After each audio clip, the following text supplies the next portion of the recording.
നമുക്കിന്ന് ഒരു സ്പെഷ്യൽ മീൻ കറി വെച്ചാലോ? ഇത് 1/2 കിലോ തിരുത, കണപ്പിൻ്റെ വലിയ തിരുതയാണ്. ചുവന്നുള്ളി, ഒരു ചെറിയ കഷ്ണം ഇഞ്ചി, ഒരു ഇഞ്ച് ഇഞ്ചി, കറിവേപ്പില, ഒരു 4 പച്ചമുളക്, ചെറിയ പച്ചമുളകാണ്. പിന്നെ 2 ടേബിൾ സ്പൂൺ മുളക് പൊടി, 1/4 ടീസ്പൂൺ മഞ്ഞൾപ്പൊടി, ഒരു 1/4 ടീസ്പൂൺ ഉലുവാപ്പൊടി. 2 കുടംപുളി ഞാൻ വെള്ളത്തിലിട്ട് വെച്ചിട്ടുണ്ട്. തേങ്ങാപ്പാലിൻ്റെ 2ാം പാൽ എടുത്തു വെച്ചിട്ടുണ്ട്. ഞാനിത് ഒഴിക്കുമ്പോൾ ഞാൻ എത്രയുണ്ടെന്ന് പറയാമേ, അളവ് പറയാം. പിന്നെ ഇത് തലപ്പാൽ, 1ാം പാൽ എടുത്തു വെച്ചിട്ടുണ്ട്.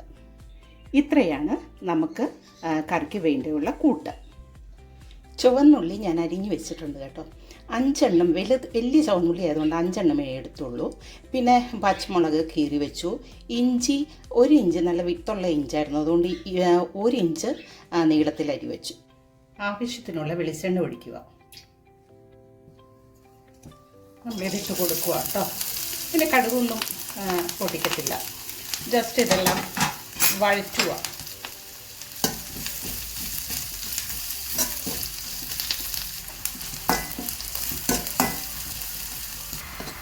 ബ്രൗൺ കളറാവുകയാണ്. ഇനി ഞാൻ തീ ഓഫ് ചെയ്യുകയാണ് കേട്ടോ. എന്നിട്ട് നമുക്ക് മുളക് പൊടി ഇടണം.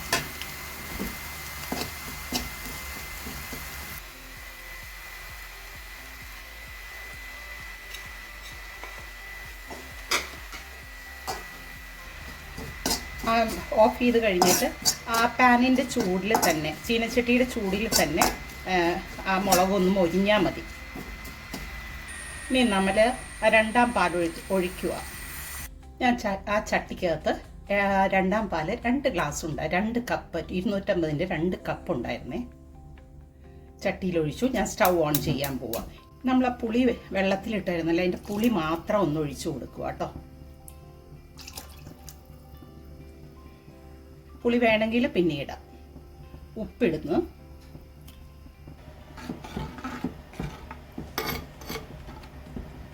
ഇനി തിളച്ച് കഴിയുമ്പോൾ നമുക്ക് മീനിടാം. പുളി നോക്കിയിട്ട് ആവശ്യമുണ്ടെങ്കിൽ പുളി ഇച്ചിരി ഇട്ട് കൊടുക്കണം. ഇപ്പം നമ്മൾ വെള്ളം മാത്രമല്ലേ ഒഴിച്ചു കൊടുത്തുള്ളൂ. ഇനിയിപ്പോൾ കുറച്ച് കഴിഞ്ഞ് പുളി കുറവാണെങ്കിൽ, ഉപ്പും പുളിയും കുറവാണെങ്കിൽ നമ്മളത് അനുസരിച്ച് ഇട്ട് കൊടുക്കണം. തിളച്ച് കേട്ടോ. അപ്പം നമ്മൾ മീൻ ഇട്ട് കൊടുക്കുക. ഞാൻ ഈ എല്ലാ മീനും അങ്ങ് ഇട്ട് കൊടുക്കുവാണേ.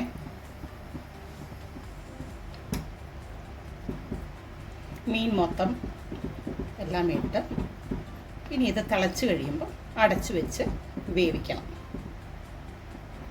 കുറച്ച് കറിവേപ്പിലയും കൂടി ഞാൻ ഇടുവാണേ. മീൻ തിളച്ച് തുടങ്ങി, നമ്മളൊന്ന് ചുറ്റിച്ച് കൊടുക്കും.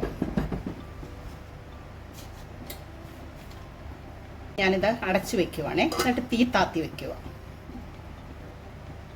ഞാൻ ചെറിയ ഗ്യാസിലേക്ക് മാറ്റി വെച്ചിട്ട് തീ താഴ്ത്തി വെച്ചേക്കുക. ഇനി നമ്മളത് തിളച്ച് വന്ന് മീൻ വെന്ത് കുറച്ച് വറ്റി കഴിയുമ്പോൾ നമുക്ക് 1ാം പാൽ ഒഴിക്കണം. നമ്മുടെ മീൻ ഏകദേശം വറ്റി തുടങ്ങി കേട്ടോ.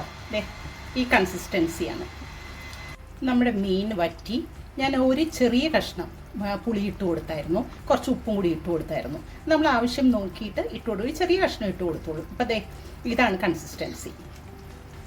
ഇനി ഞാൻ 1ാം പാൽ ഒഴിച്ച് കൊടുക്കുവാണ് കേട്ടോ. എന്നിട്ട് പിന്നെ തീ അങ്ങ് ഓഫ് ചെയ്യുക. കാരണം ആ ചട്ടിയുടെ ചൂടുകൊണ്ട് ഒരു ചെറിയ തള വരും ഇതിന്. അപ്പോൾ അതുകൊണ്ട് ഞാൻ തീ ഓഫ് ചെയ്തു.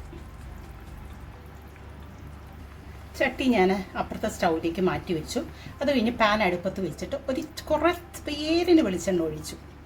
അത് കഴിഞ്ഞിട്ട് ഇച്ചിരി കറിവേപ്പില ഇട്ട് കൊടുത്തു. ഒരു വറ്റൽ മുളക് പൊട്ടിച്ചു കൊടുത്തേ.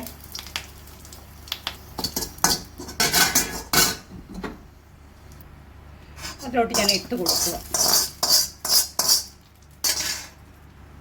നമ്മുടെ കറി റെഡി ആയിട്ടുണ്ട് കേട്ടോ. താളിച്ച് കഴിയുമ്പോൾ തന്നെ അടപ്പ് വെച്ച് അടച്ചു വെച്ചിട്ടുണ്ട്. ഇപ്പോൾ നമ്മുടെ കറി റെഡിയായി. ഇത്തിരി കഴിയുമ്പോൾ നമുക്ക് ടേസ്റ്റ് നോക്കാം. നമ്മുടെ കറി ഇവിടെ റെഡി ആയിട്ടുണ്ട്. നോക്കിയേ, നല്ല കാണാൻ നല്ല ഭംഗിയുള്ള കറി, പക്ഷേ അതിനേക്കാളും നല്ല ടേസ്റ്റുള്ള കറിയാട്ടോ ഇത്. ഒത്തിരി ടേസ്റ്റാണ്. നിങ്ങൾ ട്രൈ ചെയ്യണേ. Okay, thank you.